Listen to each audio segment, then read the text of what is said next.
Ng ating ulam for today. Ayan. Syempre manok. Ayan. Walang kamatayang manok. Ano naman crispy fry natin. Ayan. So may tira pa akong crispy fry. At dito. Magulay-gulay tayo. Ayan.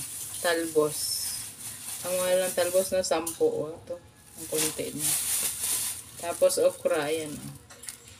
Ang lit na. Ang mahal kasi ng gulay dito. Katulad sa probinsya, sa gilid-gilid. Dito ang mahal. Hindi pa tayo ng bawang. Ayan, sin.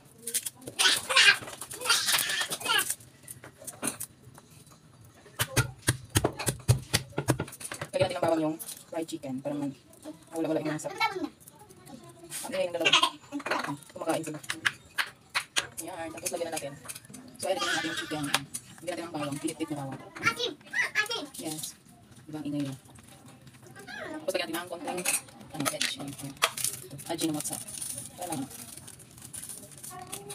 Bago lagyan ng crispy. Para lang ipang lasa-lasa. Yan. Ito, crispy fry.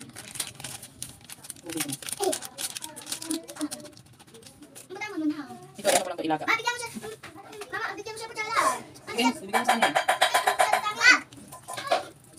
Marinig muna natin ang mga 10 minuto. Para natin may pito.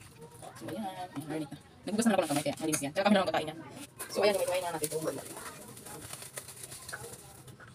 Tignan mo naman yung okra dito. Para nang pinawawa. Ang piso. Ano nangyari sa gulay? Laga. Lagyan namin.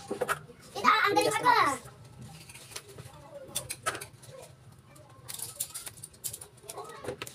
Gulay-gulay naman tayo. Baka naman magkaroon na tayo ng pakpak. Manok kasi mura dito. Mga ganitong gulay, mahal. Balikad na.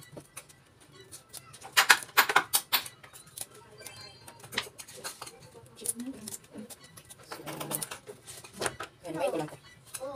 So ayan, ready na. Ayan, magluto na tayo. Grabe yung taba. So ayan, magluto na tayo. Mainit na yung ating kaldero. Ayan. Ito, pinagprituhan lang ito ng manok. Ayan. So, gamitin ko lang ulit. Sayang naman.